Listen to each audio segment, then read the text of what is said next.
Evet arkadaşlar, eğitimlerimize hoş geldiniz. Bugünkü eğitimimizde 3. temrinimiz olan 3 fazlı asenkron motorun kesik ve sürekli çalıştırılması devresini yapacağız. Yani start'a bastığımız zaman motorumuz sürekli çalışacak. Jog butonuna bastığımız zaman motorumuz kesik çalışacak. Bir önceki iki videomuzda birincisinde kesik çalıştırmıştık. İkincisinde sürekli çalıştırmıştık. Şimdi aynı devrede her ikisini uygulayacağız. Buyurun panomuza ve devremizi inceleyelim. Şimdi devremiz kesik ve sürekli çalıştırma devresinin Avrupa normu. Kumanda devresi, arada sinyal lambalarını çalıştıran ayrı bir sütun devremiz ve güç devremiz. Kumanda devremizde bağlantıyı ve akımın yolunu ben size şu şekilde izah edeyim. Faz barasına fazımızı bağladığımız anda fazımız sigorta, aşırı akım koruma rölesi, stop ve sonra jog butonunun startı üzerinden ikinci starta kadar gelecek. İkinci starta bastığımız anda akımımız K1 kontaktörünü enerjilendirerek buna ait açık kontağı yani mühürlemeyi kapatacak ve buradan akım yolunu sürekli bularak motoru sürekli çalışacak. Ne zamana kadar? Jog butonuna basana kadar. Jog butonuna bastığım anda buradaki akım yoluna artık gidemeyecek. Çünkü bu kontak açılacak. Bu kontak açılacak ama diğer kontak kapanacak. Yani akımımız artık devresini buradan tamamlayacak. Ve kesik olarak tamamlayacak. Yani elimizi çektiğimiz anda bu kontak da açılacağı için akımımız kesik olarak buradan devresini tamamlayacak veya tamamlayamayacak. Buradaki sütunda ise önceki devrelerde yapmıştık. Kırmızı sinyal lambamız ve yeşil sinyal lambamız var. Gördüğünüz gibi K1 kontaktörün kapalı kontağı enerjilenmediği anda hep kırmızı yanacak. Ne zamana kadar? Enerjilenene kadar. K1 kontaktörü enerjilendiği an yeşil lambamızı dönecek ve sinyal lambamız yeşil yanacak. Güç devremiz standart bir güç devresi. Yani K1 kontaktörüne ait açık kontaklar burada bekliyor. K1 kontaktörü enerjilendiği anda buradaki kontaklar kapanarak akım yoluna devam edecek ve motorlar çalışacak. Motorumuz çalışacak diyeyim hatta. Evet buyurun. Şimdi önce kanal kapaklarımızı açalım.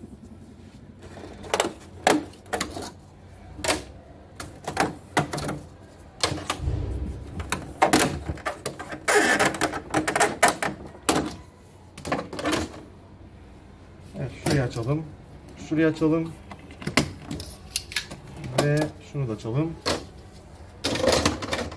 Evet, şimdi uygulama yapabilecek konuma geldi panomuz. İlk yapacağımız bağlantı, daha önce de söylemiştik, bizim zaten sigortalarımız bağlı.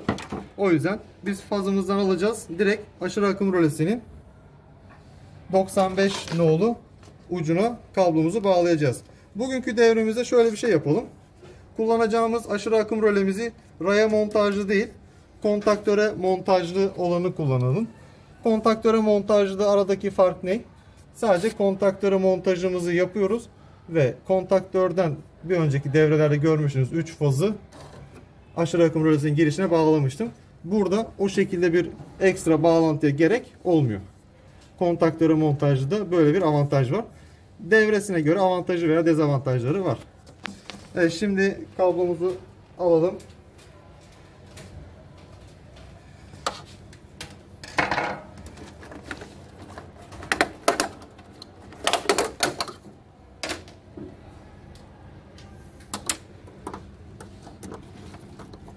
Evet, birinci barımızdan, faz barasından biraz daha sökeyim. Evet. Kablomuzu bağladık. Kanala yerleştirdik. Kanalın içinde ilerliyorum. Ve aşırı akım rölesinin kapalı 95 bacağı burası. Oraya bağlıyorum. Evet, biraz gevşetelim.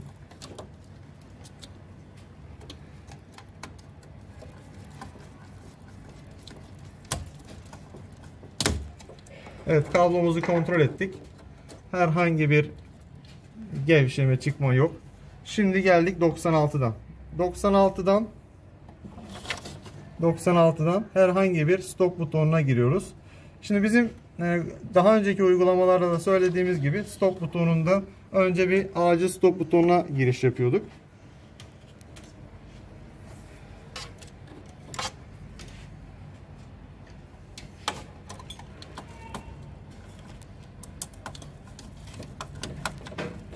Evet, çıkışımızı aldık. Kanalı yerleştirdik. Kanaldan çıktık dışarıya. Ve diğer kanala girdik. Acil stop butonuna giriş yaptık. Kablomuzu bağladık. Ve acil stop butonu vidasını şu an sıktım. Kablomuz gelmiyor. Hemen girişimizi de şu şekilde yapalım. Evet, acil stop butonuna girdim. Burada stopun giriş ucuna kablomuzu bağlıyorum. Stopumuzu göstereyim. Stopumuz burası. Şöyle bastığım zaman görüyorsunuz pim dışarıya çıkıyor. Evet, oraya kablomuzu bağlayalım.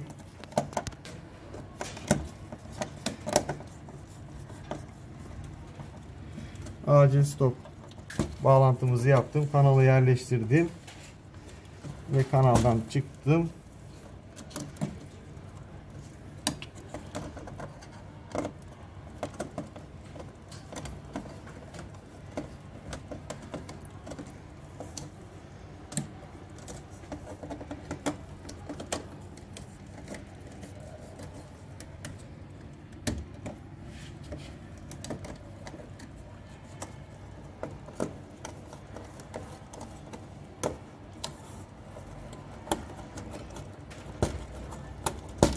Evet, şu an stop'a girişimizi yaptım.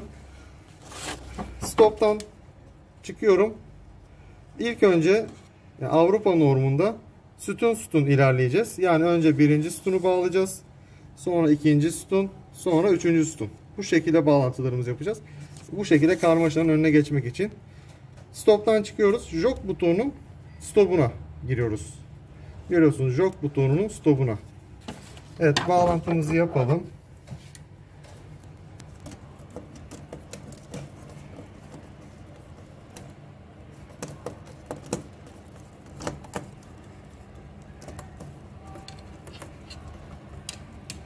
Evet, jog butonumuz şöyle göstereyim. Bastığım zaman hem startın hem de stop'un aynı anda kontaklarının konum değişmesine biz jog butonu diyoruz. Görüyorsunuz. İkiz butonu tanıtayım. İkiz butonda start'a basıyorum. Yeşil pim dışarıya çıkıyor. Kırmızıya bastığımda kırmızı kontak hareket ediyor. Görüyorsunuz. Ama jog butonunda her ikisi hareket ediyor.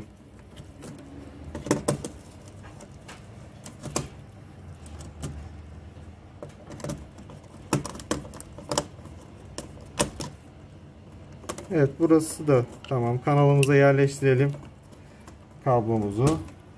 Burayı da yerleştirdik. Şimdi bakalım. Jog butonunun stop'undan çıkıyorum. Diğer startımıza görüyorsunuz. Stop'tan çıkıyorum. Sürekli çalıştıracak olan startımıza giriş yapıyorum. Bir tane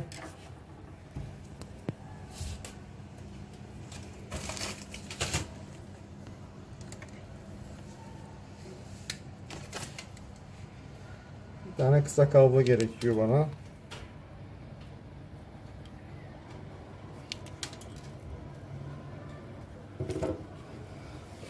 Evet, stop'un çıkışını bağlıyorum şu an. Jog'un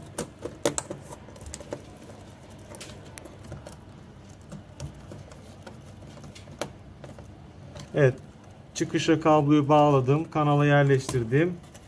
Kanaldan tekrar çıkıyorum ve start'a.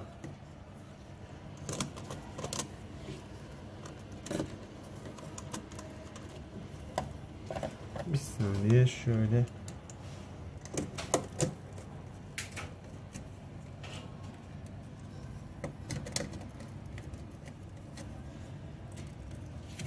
Evet, startımıza giriş yaptık. Evet. Startımızı giriş yaptık. Bastığımız zaman bu şekilde kontak konum değiştirecek. Şimdi startımızdan çıkıyoruz. Startımızdan çıkıyoruz ve kontaktörümüzün A1 ucuna giriyoruz. Yani bağlantımızı yapıyoruz. O şekilde söyleyeyim. Kablomuzu aldım. Şöyle bir deneme yapayım. Panolarda her zaman kablolar yetiyor mu yetmiyor mu diye muhakkak kontrol edilir. Benim bu kablom herhalde ucu ucuna yetecek.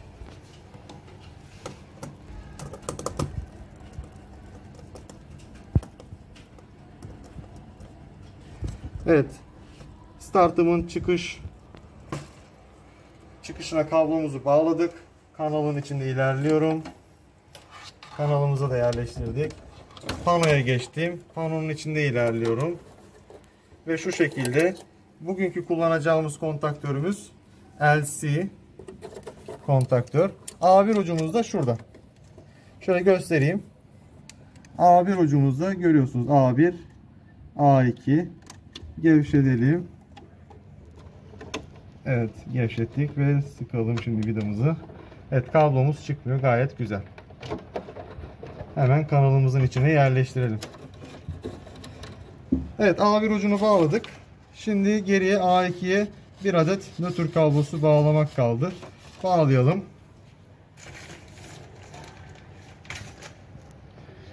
Bizim için bu kablo yeterli. Evet, nötr baramız en alttaki baraydı.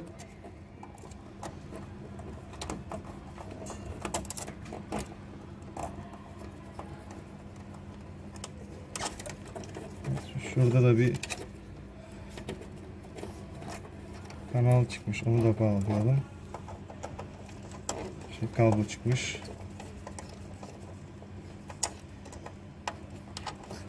Tamam, nötrümüzü baraya bağladık. Şimdi A2 ucuna bağlantımızı yapıyoruz. Evet, A2 ucuna kablomuzla bağladık. Kanala yerleştirdik. Evet, buraya kadar birinci sütunumuz, şöyle göstereyim. Birinci sütunumuz bitti. Geldik şimdi ikinci sütun. İkinci sütuna geçmeden önce şu mühürlemeyi de bitirelim istiyorum. Mühürleme neydi? Bir önceki uygulamada yapmıştık. K1 kontaktörünün bir tane açık kontağını start'a paralel iki tane kablo çekiyoruz. Şimdi şöyle bir şey yapabiliriz. Birinci kabloyu start'a bağlayabiliriz ama ikinci kabloyu start'ın çıkışına bağlamaktansa A1 ucuna bağlayabiliriz. Yani burada ne yapıyoruz? Tekrar kanal kapağına gitmeye gerek panonun kapağına tekrar gitmeye gerek yok. A1 ucuna zaten kablomuz geliyor. Evet, bir tane uzun kablo alalım.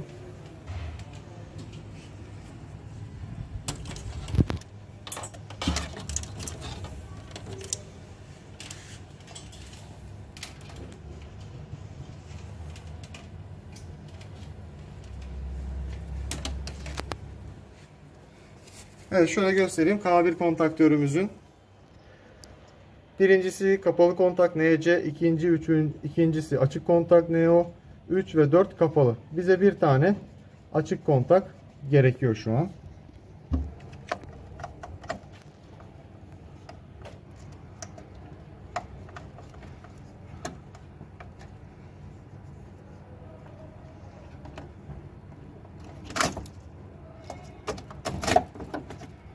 Evet, kanalımıza yerleştirdim. Kanalımızdan pano kapağımızdaki kanala geçiş yaptık ve startımızın girişine bağlayacağım şimdi. Startımızın girişi burası.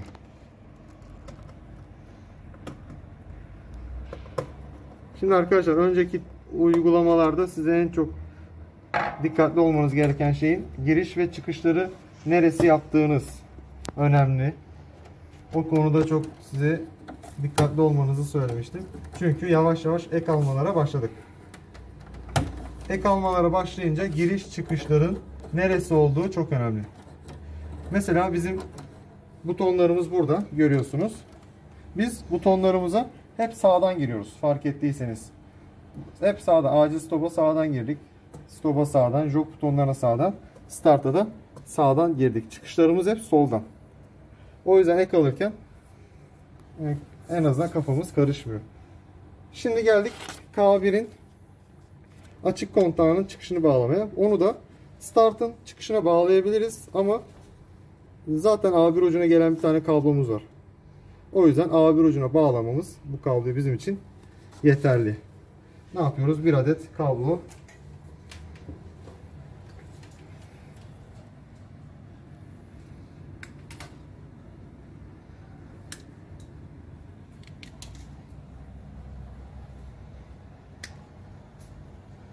Evet, küçük bir kablo hazırlıyorum.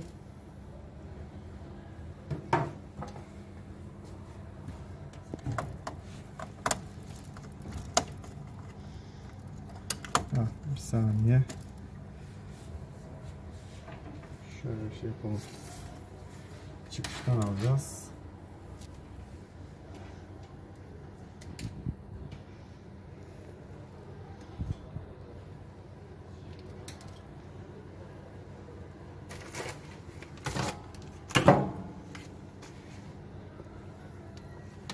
Evet. Açık kontağın çıkışından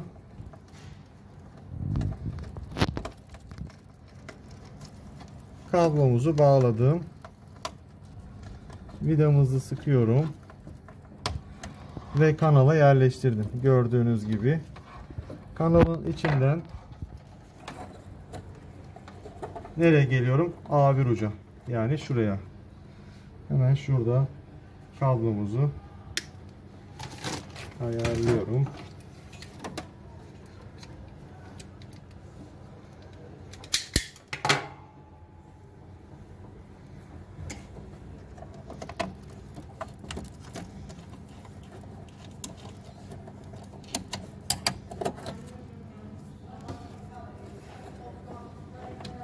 Evet, kablomuzu bağlantısını yaptım. A1 ucuna vidayı sıktım. Kablomuz gelmiyor. Gayet güzel. Ve kanalımıza yerleştirdim. Evet, mühürleme de tamam. Mühürlememiz de tamam. Şimdi geldik jog butonunun startının stopuna bir ek yapacağız. Burada bir ek olayı var. Bu ek olayını yapacağız. Sonra çıkışından doğru A1 ucuna. Yani bir kablo daha gelecek A1 ucuna. Orada bir sıkışma olacak ya da çıkışından startın çıkışına da bağlayabiliriz. Evet, onu yaparsak daha iyi olur. Evet, önce jog'un start ve stoplarını birbirine bağlayalım. Yani şurada göstereyim. Jog butonumuzun stopu, startı. Bu girişi diğer girişe bağlayacağım. Şurada şu şekilde küçük bir kablo benim için yeterli.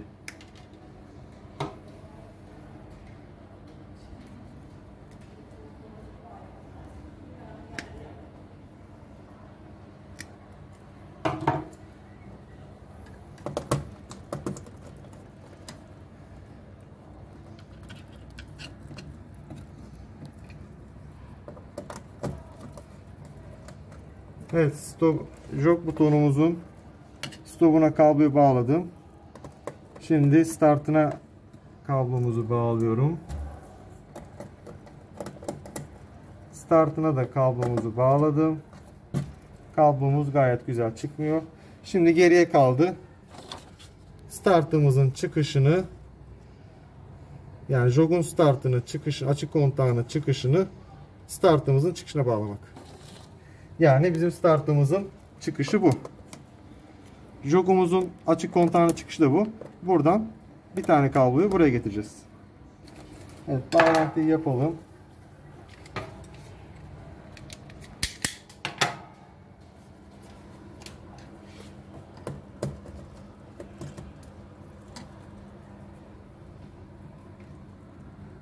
Evet, bağlantımızı yapıyoruz.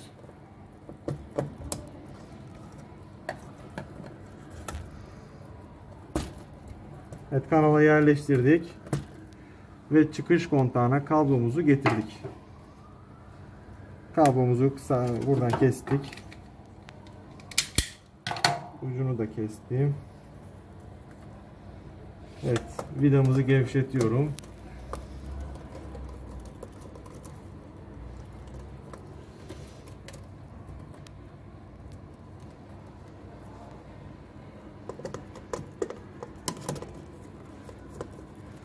kablomuzu, vidasını sıktım ama şimdi yüksek olmadığı zaman bu şekilde yapabiliyor. O yüzden bir yüksek takayım.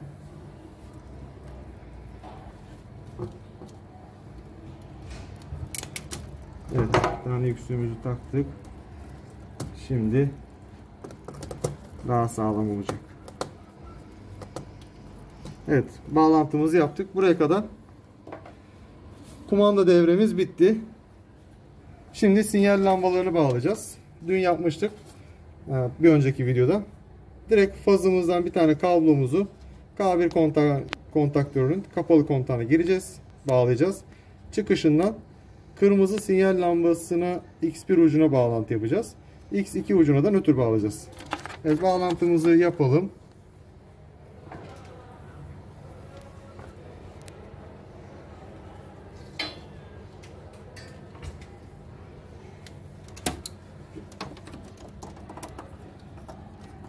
Evet, birinci baradan kablomuzu bağladım. Kanala yerleştirdim. Ve kapalı kontağı gördüğünüz gibi 3 tane kapalı kontağımız var. Herhangi birini kullanabiliriz. Önemli olan burayı kullandıktan sonra tekrar ek olursa burayı unutmamak. Evet, vidamızı gevşetelim biraz daha. Evet, biraz sıkıyorum. Evet. Kanalımıza kablomuzu yerleştirdim. Şimdi kapalı kontağından kırmızı sinyal lambasına bir adet kablo. Şuna bakalım. Böyle deneyelim. Bu sanki olacak gibi. Evet, kapalı kontağından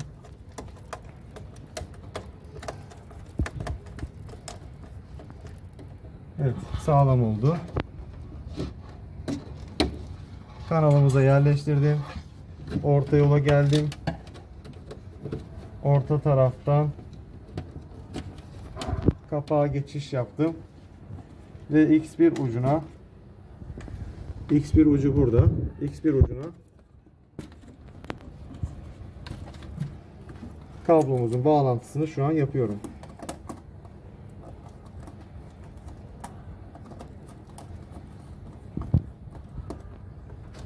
Evet, vidamızı sıktım. Gayet güzel oldu.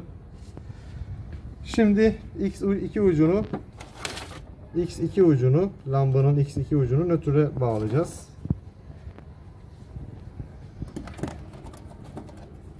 Evet, bir saniye şöyle.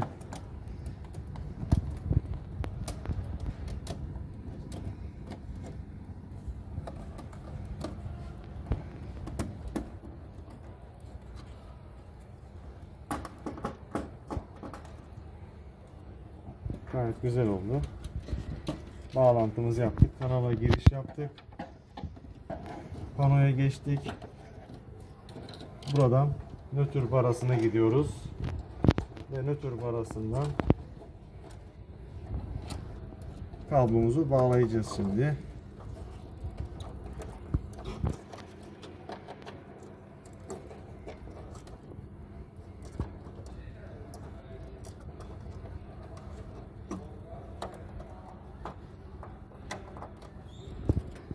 Evet, kablomuzu bağladık. Kanalımıza yerleştirelim. Evet, kanalımıza da yerleştirdik.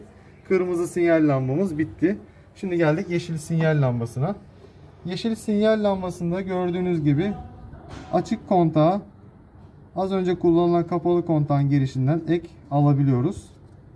Şimdi kontaktörümüze gelelim. Bizim burada kontaktörümüzde üstte açık kontak kalmadı. Alttaki 4 tane kontağımız bizim. Şöyle göstereyim. 1, 2, 3, 4. 4 tanesi bizim açık kontağımız. Ve o açık kontaklardan en sağdakini biz şimdi kullanacağız.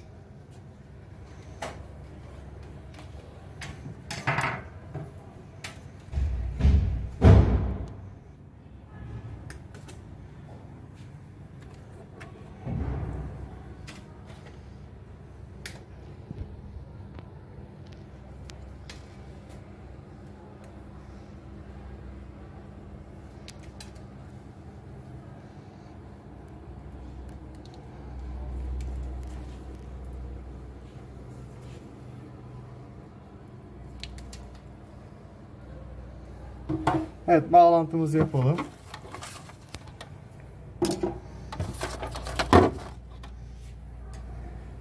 Evet, az önce kullandığımız kapalı kontağımız buydu. Şimdi yüksük takmadım ama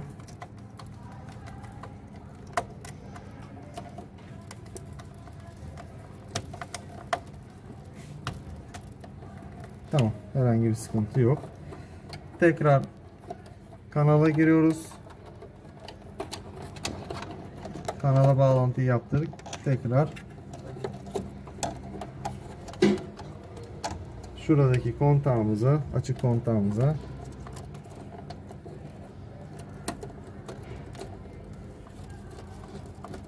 bağlantımızı yaptık. Evet, bunu da yerleştirelim. Tamam. Bu da tamam. Şimdi geriye az önceki açık kontağın çıkışından yeşil sinyal lambasının X1 ucuna kablo götürmeye kaldı. Evet, onu da yapalım. O kablomuz güzel. Evet, kontağımız şurada.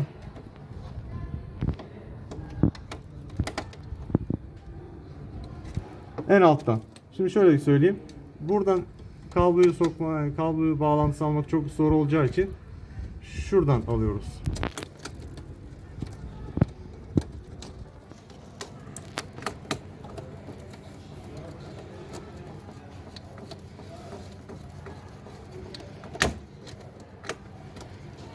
Evet, orası beni zorlayacak birazcık.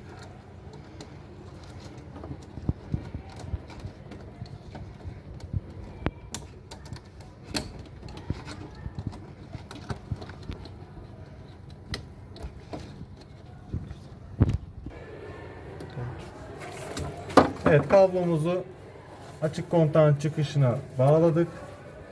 Kanalımıza yerleştirdik. Şimdi panomuzun kapağına giriyoruz. Panomuzun kapağına geldik. Ve yeşil sinyal lambasının X1 ucu burada. Şimdi bu kablomuzu o uca bağlayacağız. Vidamızı gevşetelim. Evet, ucumuzu bağladık. Vidamızı sıkıyoruz tekrar.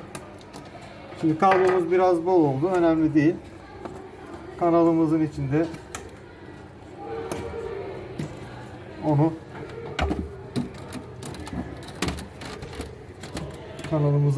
kablomuzu saklayabiliriz.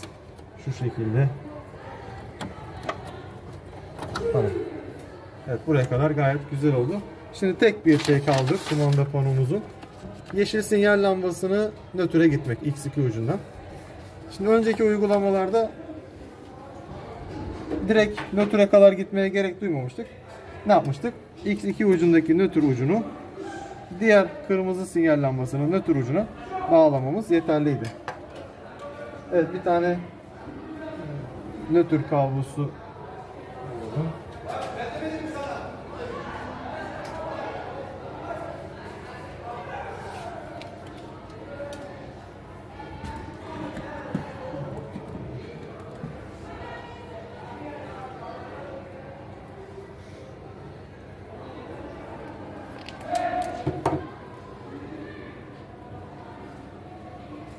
Evet, bir tane kablo pabucumuzu takalım.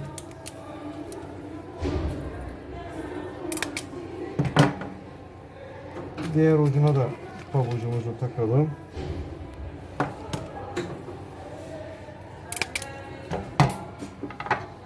Ve nötr ekimizi yapalım. Şunu alta koyalım. Şunu diğer üstten alalım. Evet, vidamızı sıkıyoruz.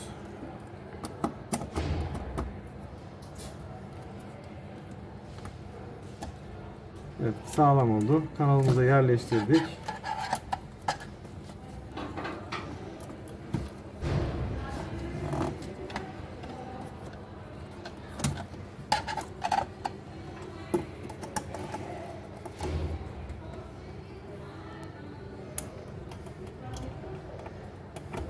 Evet, diğer ucumuzu da bağlantısını yaptık. Vidamızı sıktık.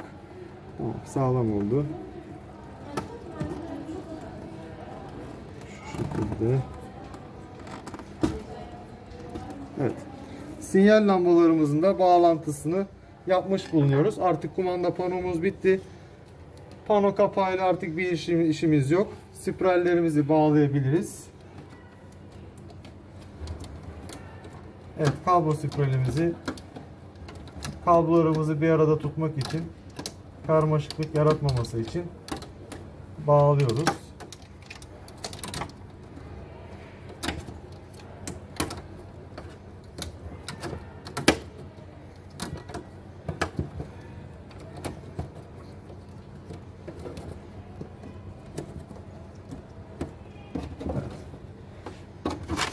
Üsttekini bağladık. Şimdi sıra alttaki kablolarda.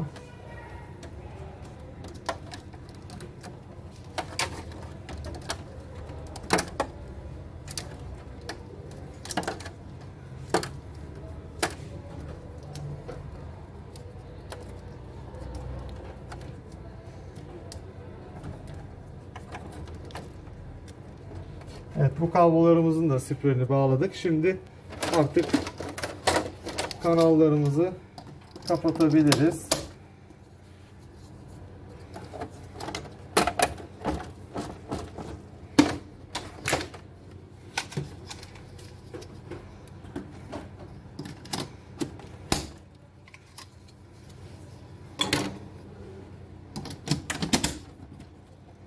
Evet, burası bitti.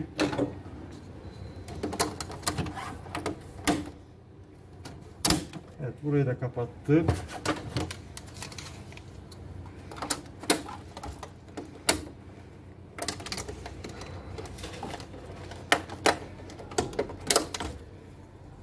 Tamam, buraya kadar bütün kanallarımızın kapaklarını kapattık. Şimdi enerji verme zamanı. Enerjimizi verdik. Evet, enerjimizi verdik. Şimdi önemli olan, daha önceki uygulamalarda da söylemiştik. Önce kumanda devresini kontrol ediyoruz. Eğer kumanda devresi çalışıyorsa güç devresi bağlantılarına geçeceğiz. Çünkü herhangi bir arıza meydana gelirse güç devresinde motorun yanmasına veya daha büyük problemlere neden olabilir. O yüzden kumanda devremizi kontrol edelim. Evet, panomuzu kapattık. Evet, jog butonumuz, stopumuz, jog butonumuz ve startımız. Jog butonuna bastığım zaman görüyorsunuz kesik çalışıyor. Bizim burada jog butonumuz motorun kesik çalıştıracak. Start butonumuz ise sürekli çalıştıracak. Evet, görüyorsunuz. Şu an motor çalışıyor gibi gösteriyor sinyal lambamız. Ama jog butonuna bastığım zaman tekrar kesikliğe dönüyor. Görüyorsunuz. Evet, sürekliye bastım. Acil stop butonumuz her zamanki gibi görevini yapıyor. Devremiz, kumanda devremiz gayet güzel çalışıyor. Şimdi enerjimizi tekrar kapatalım. Sırada güç devresi bağlantısı var. Güç devresi bağlantısında 3 fazımızı baralardan alacağız ve K1'in açık kontaklarına bağlayacağız şimdi.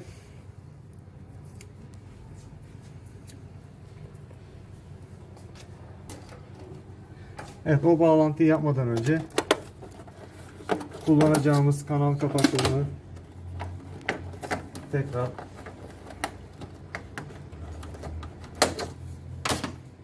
açalım.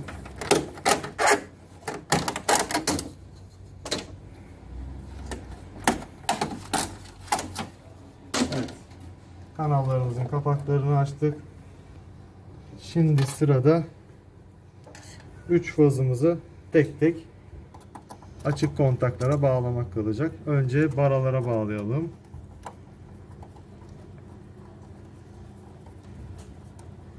Evet, birinci fazımızı bağladım. Kanalımıza yerleştirdim.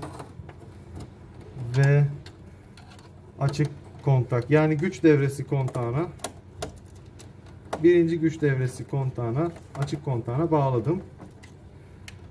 Sağlam, herhangi bir sorun yok. Şimdi kanalımızın içine yerleştirelim.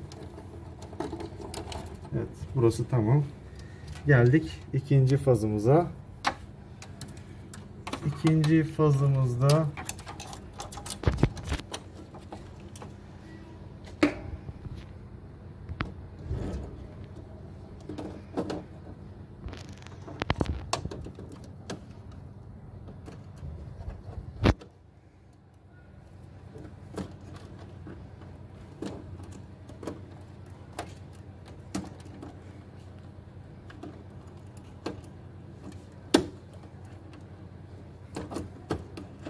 evet, biraz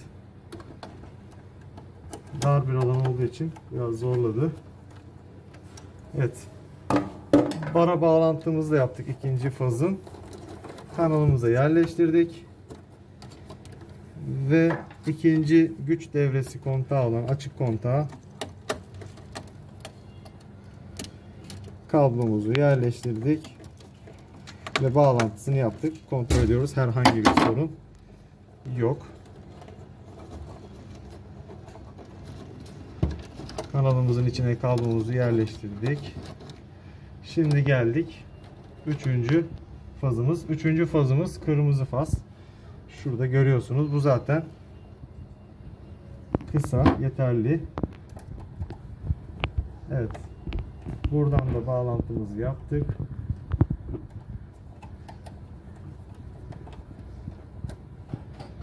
Kanalımıza girdik ve vidamızı sıktık. Herhangi bir şekilde kablomuz gelmiyor. Gayet güzel. Evet. Buraya kadar K1 kontaklarımıza tek tek birinci faz, ikinci faz, üçüncü fazımızı bağladık. Çıkışlarını ise şimdi burada kontaktöre montajlı olmasının burada avantajı şu: kontak çıkışlarını aşırı akım rölesinin girişlerine bağlamıyoruz. Çünkü şuradan bakalım, biraz daha aşağıdan bakalım. Şurada 3 tane vida var. 3 tane demir var, görüyorsunuz. 1 2 3 4 para. Yani aşırı akım rölesi girişleri burası. 1 2 3 4. Direkt kontaktörün açık kontaklarına aşağıdan giriş yaptı zaten. Buna kontaktör montajlı diyoruz biz. Bunların sadece biz direkt çıkışını alacağız ve motora gideceğiz. Kaç tane? 1 2 3. Gördüğünüz gibi. Şurada bir tane kablo bağlı. O şu kablonun çıkışıydı. Şimdi diğer 1 2 3 tane kablonun çıkışını bağlayacağız ve direkt motor klemenslerine kablomuzu götürdüğümüzde güç devremiz bitecek. Evet, birinci fazımızı çıkışa bağladık. Sıra ikinci fazımızda. İkinci fazımız şu çıkış kablosunu gevşettim. Evet, onu da sıktım, onu da bağladım. Üçüncü faz kablomuz da kırmızı. Orayı da gevşettim. Onu da vidamızı sıktım. Ve gayet güzel oldu. Şimdi kanallarımıza yerleştirelim. 1 2 3. Şimdi geldik artık motor klemenslerine bağlantı yapmaya. Motor klemenslerimiz burada. Şimdi evet, birinci klemensimize kablomuzu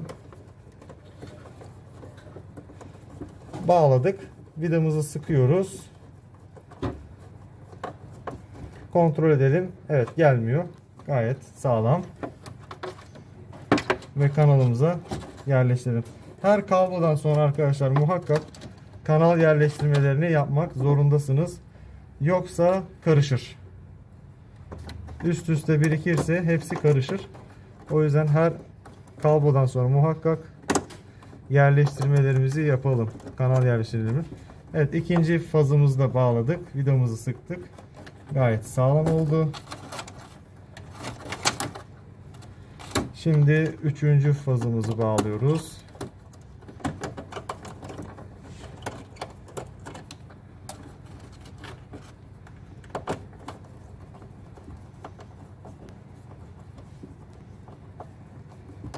Evet, bunu da bağladık.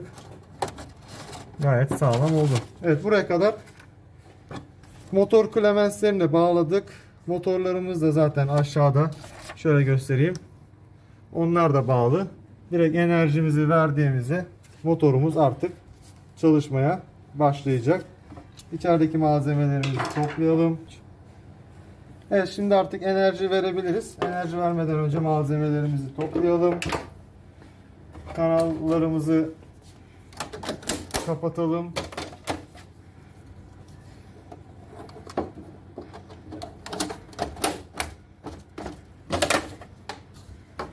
Evet, en soldakini de kapatıyorum. En üsttekini de kapattım. Evet, panomuzun son iç görüntüsü gayet güzel ve sağlam oldu. Şimdi enerjimizi verip uygulamamızı çalıştırıyoruz. Evet, enerjimizi verdik. Panomuzu kapatalım. Evet, startımıza bastığımız anda motorumuz sürekli çalışacak. Jog butonu bastığımızda kesikli çalışacak. Bir deneyelim. Evet, motorumuz şu an sürekli çalışıyor. Ve sinyal lambasından da gördüğünüz gibi yeşil sinyal lambamız yanıyor. Stop'umuza bastık, motor çalışmıyor. Tekrar sürekliye bastık. Jog butonuna bastığımızda görüyorsunuz direkt kesikli çalışmaya dönüyor. Tekrar sürekliye basalım. Acil stop butonuna basalım. Evet, o da enerjiyi kesti. Şu an sürekli de çalışsın. Size biraz da reaktif güç kontrol öğresinde biz biraz multimetre gibi kullanıyoruz şu an. Yaptığı ölçümleri göstereyim size.